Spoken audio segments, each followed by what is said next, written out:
Hi friends, welcome back to my channel and welcome if you're new. Today is going to be another little bit of a chit chat. I'm going to try and not make it too long, but I was mentioned or named to be a part of a tag and it's called hashtag how I approach Blythe collecting. But I'm going to amend that a little bit and make it hashtag how I approach doll collecting, so it's inclusive of all the dolls, any doll, even action figures if that's your thing. So I was tagged by Kim from, hold on, I wrote it down. I didn't want to mispronounce her channel name. I was tagged by Kim of the Dolls, the Witch, and the Wardrobe, which is a super cool name. And also mentioned in the tag was Tammy of Peace Craft Dolls and Terry Jeanette of the Tapping Flamingo. Was there anyone else mentioned? Oh, and Claire who makes things from the channel of the same name, Claire who makes things. So we were all tagged in this little hashtag thing, and I thought it would be a great opportunity for you all to, or for me, to tell you all how I started my doll collecting journey. Now, I haven't been collecting long at all. It all started December of last year, early December, maybe end of November. And I was messaging my cousin back and forth.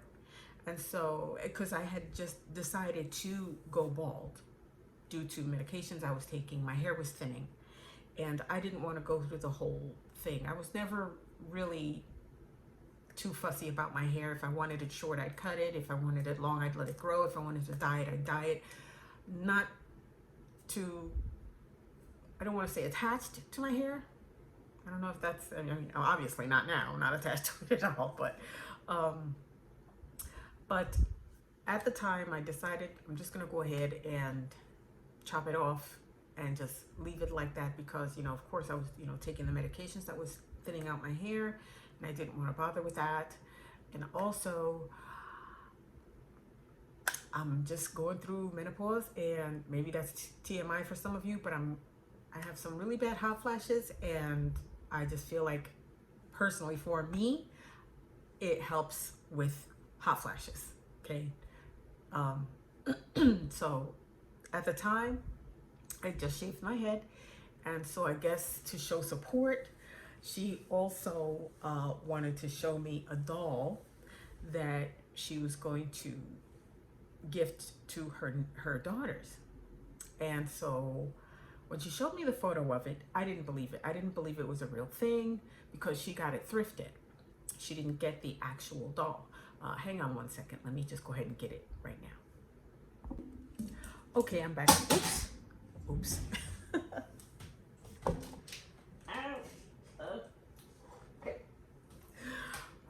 Okay, so I'm back. As you can see, I have a very, very limited space for filming, but that's neither here nor there. So my cousin showed me a picture of this doll that she was gonna give her nieces. And when I saw the doll, I didn't believe it. I thought it was a joke, like I said, because she got it at the thrift store. I can't remember how much she said she got it for, but when I saw it, I couldn't believe it. I fell out. And the doll that she got was this doll. You guys have seen this doll. She's beautiful. Now this doll, this is my stay in the box collector doll. This one stays in the box because I had to have her. I mean, look at her face. She's got a beautiful, beautiful face. And plus she's bald, and I didn't know anything like this existed. And at the time, I felt seen. I was like, yes, I need this in my life. So I got one. And that started or catapulted my doll collecting journey.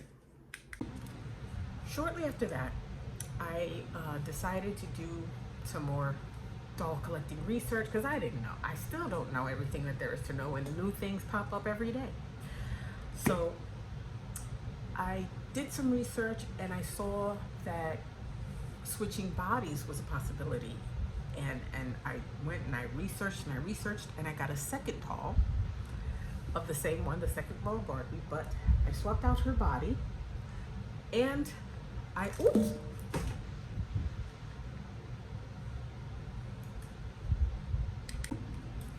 As I was saying before I rudely interrupted myself,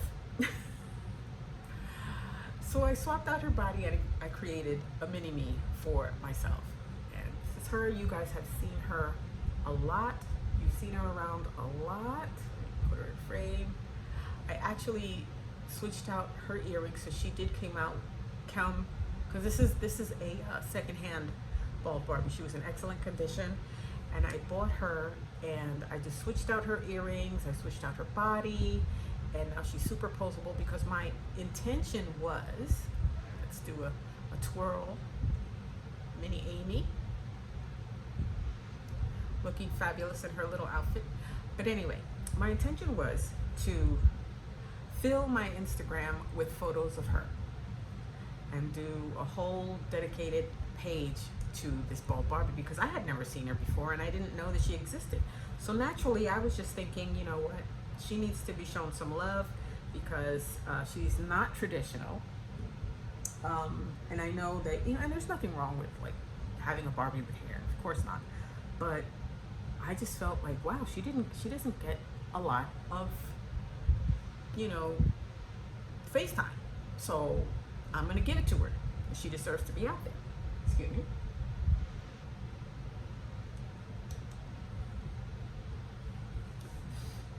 And so, yes, my cousin started me on this journey inadvertently. And in my continued research, because I always look for dolls and doll related things on YouTube and on Google and all that stuff, I kept seeing videos about Blythe dolls. And so I said, what is it with this? Because there were tons and tons and tons and tons and tons of videos on Blythe dolls and the artist dolls and the, you know, the different bodies and different types of Blythe dolls and all this stuff. So I said, let me look a little bit deeper, dive a little bit deeper into this whole Blythe thing and see what the fuss is about. So I did. And I learned about the factory Blythes and the original Blythes and how there was a little bit of controversy with the factory Blythes and how they were made and all that stuff. And I didn't want to be a part of any of that, but I was curious. So I went to good old AliExpress and I started looking. And lo and behold, oh no, before that, I went into Pinterest and I saw a beautiful, beautiful dark-skinned doll. And she had the long hair and I fell in love. I mean, she was an artist doll. She wasn't a factory doll. However, I saw one that was very, very similar, who had the matted face. She wasn't an artist doll, she was a factory doll.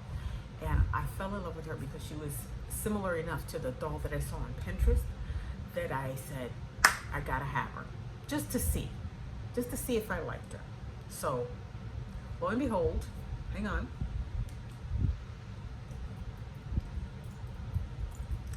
That's when I got joy.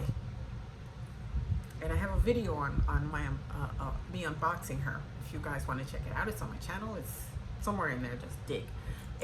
And so she has since gotten new eye chips, pretty pull cords, and I have pictures of her in my Facebook group if you guys want to join. It's called Blythe Doll Buddies, and I'm super excited because we just reached 400 subscribers. Listen to me, 400 members, and it's a really supportive, wonderful group that is run by Tammy of Peacecraft Dolls and Terry of Tapping Flamingo. Check out their channels, both really creative ladies, very, very knowledgeable. Well, Tammy's very knowledgeable about dolls. Terry is just joining the doll community as far as collecting Blythes, so she's still learning, just like I'm still learning. But yeah, that doll group is not just for Blythe dolls, it's for any kind of doll that you have. We just expanded that to add more dolls because we had Dolly Daily, and that was for other dolls, but we decided to Tammy decided to combine it And now it's all under the umbrella of Blythe Doll Buddies on Facebook. So if you're wanting to join us there, we have a lot of fun. And anyway, I digress. So I went to AliExpress and I found Joy. Joy has since had a makeover. She used to have short hair. I added the new scalp wig, the new scalp, and her chips, her eye chips, and her little pull strings. I made them. She is one of my daisies. I have 3 dolls and they are my daisies. So I know I'm a little all over the place, but I don't script my videos, so yeah, there's that. So once I saw Joy, I was so excited and happy, and that's where her name comes from, because she brought me so much joy when I got her. I had to get 2 more, and we just go like this, and there they are. So this is Paige, this is Joy, and this is Ivy. Now Ivy was originally a brunette, and she is another doll that I absolutely loved, but in my mind she was a redhead. And so I switched out the scalp, gave her new eye chips and her pull cords. So to answer the question, how do I go about my doll collecting? I basically, if there's a certain doll that initially it was just kind of by accident, I stumbled on the whole doll collecting thing. But what I knew about doll collecting, or at least other people that collected dolls, it was mainly like porcelain dolls and things like that, which was great, but I wasn't into porcelain dolls and those kind of things. But when I figured out that people started collecting Barbies, and I saw the Barbie that I felt reminded me of me, I had to have her. And so I basically collect dolls that I like. I know that there's a lot of history and a lot of other things that might interest other people, but that's not the way I collect them. People are very knowledgeable, and they study up on the designers, the faces, the face sculpts and things like that.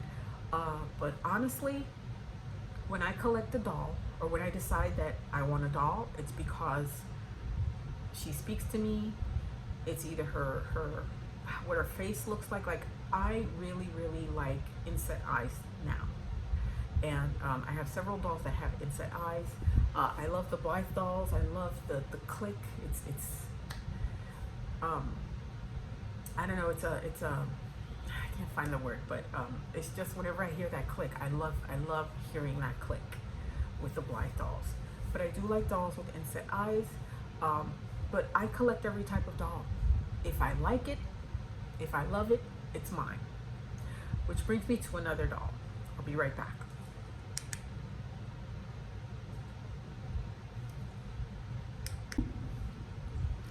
So speaking of inset eyes, the first doll that I saw that I thought, wow, she was so beautiful and so pretty,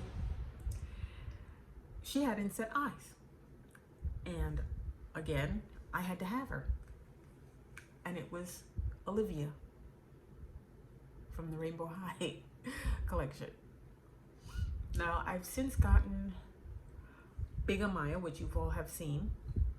And that was kind of my introduction into jointed dolls, or large jointed dolls that are 1/3 scale. And she is obviously like Barbie size, or a 1/6 scale.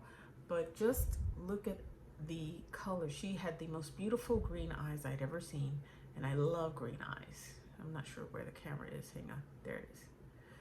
But she has the most beautiful green eyes, and I loved the colors in her hair and her hair color. And now these weren't the clothes that she came in, obviously, but what I did was, she was secondhand. I bought her off of eBay, and she had her whole full costume, the green outfit that everyone has seen, I'm sure, and it's old news.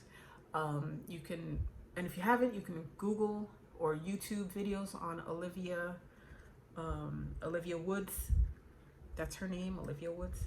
So if you wanted to see her in her full outfit and everything, you can YouTube her. There's plenty of unboxing videos, but This is my Olivia Woods, and I think she's beautiful. And the hair on these dolls is ridiculously beautiful and combable and everything. And I am very much into hair play, where I style and I recreate things. I mean, I'm not as good as some of these other people, because that's another thing. That's a whole other thing where these other doll collectors, they restyle their dolls and they do stunning, stunning, stunning work. It's all over Instagram and on YouTube. Some of these people have their channels here, and I watch them, and you know, you learn a lot from watching. At least I do.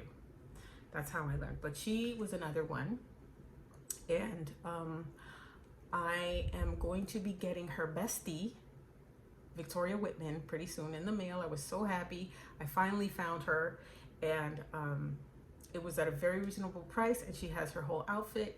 And I bought spare clothes when I bought her, so if I wanted to do an outfit change, I can do that with, you know, just different clothes. So I'm really excited about that. So that is Olivia. I'll be right back. Another doll that I thought was really cute were the Dream Ella mini dolls. I thought they were super, super adorable, and they were on sale on Amazon. So I got 2 of them, one of which has the, she's the African-American girl with the pink hair, the pink curly puffs. I took pictures of her on Instagram.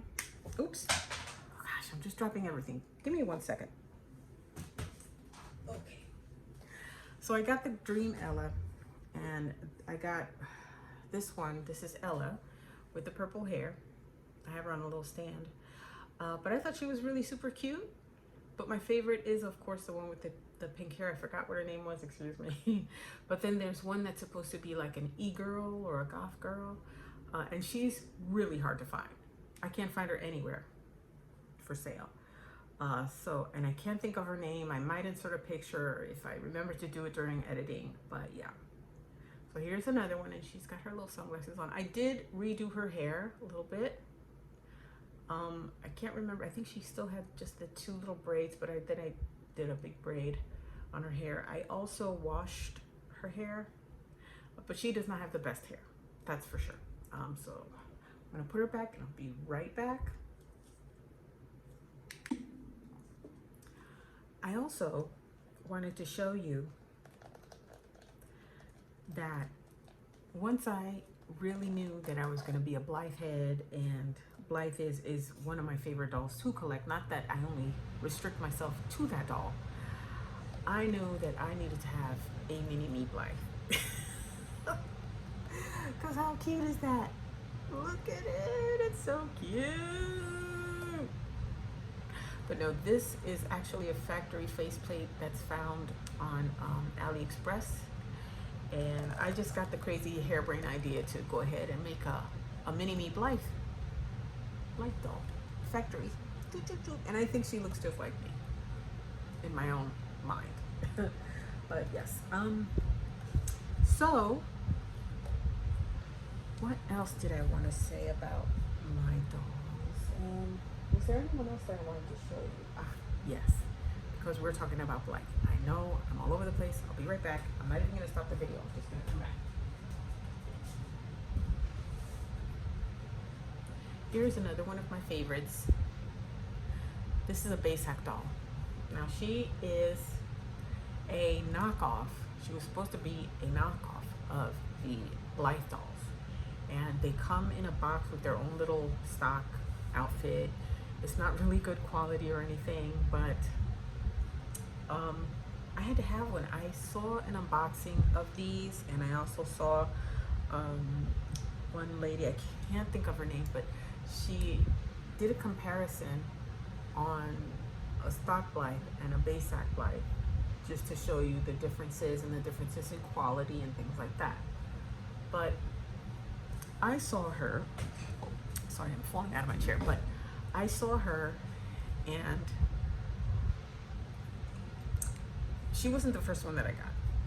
The first one that I got had the mint green hair, and I got a purple one as well, which I also have unboxings for that as well. But I had to have them. I had to have a bunch of them. And reason being is that They were very inexpensive. They were around $8 or $9 when I got them. And they didn't have any clothes, so of course you can dress them however you want.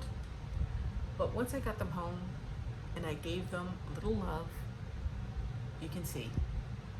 This is Courtney, by the way. She's a part of a whole squad. And again, I have this whole crazy hair-brain idea that she and her friends all go to an academy. And the academy is called Ms. Peppercorn's School for Extraordinary Blives. And she goes there with her whole squad. And my doll Jane is a part of it, but she doesn't really want to be a part of it. They just love her for some reason. I don't know, who knows. So she is a part of that. Plus, she's got a different body. She doesn't have the A-zone body. She's got the Takara style body. That's not, doesn't have the joints or anything like that. But I love them. Okay, so here we are, and this is a different angle. Oh, I'm still falling all over the place. But I wanted to share you guys. This is June.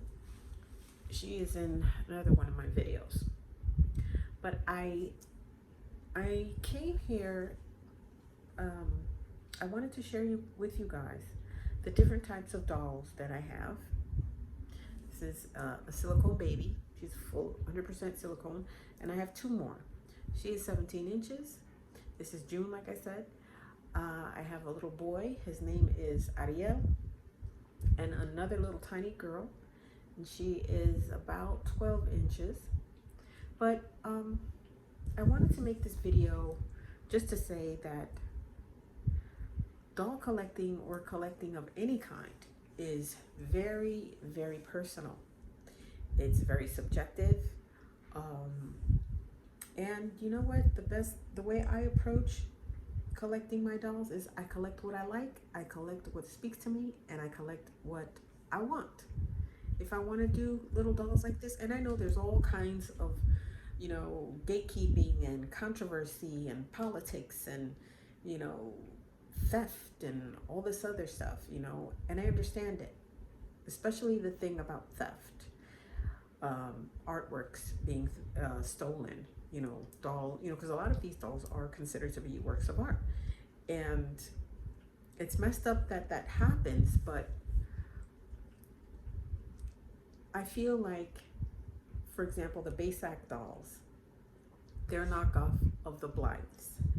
And for people who maybe don't want to or can't spend, you know, a lot of money on a doll, it makes it more accessible to them to see if they'll want to actually have a stock Blythe doll, you know. And the same thing with like these little silicone babies or the reborn babies. It's messed up, but the ones that are less expensive does make it more accessible to people who can't afford the $1,000 dolls. Or, you know, like I would love to have a smart doll. I can't afford a smart doll right now. You know, but it doesn't mean that maybe sometime in the future I might want one, you know. So all this long video to say is how you approach doll collecting is entirely up to you. I love all my dolls. I love them all for different reasons, but they all make me happy. So when you collect your dolls, whatever they be, dolls, action figures, anime stuff, whatever it is, you collect what you love and you'll love your collection. So thank you for watching my video. I truly enjoyed sharing my small collection because I don't really have too much right now. I don't have the room for it, but thank you so much for watching, and I'll see you guys in the next video. Say bye, June. Bye-bye. Bye-bye, guys. Bye-bye.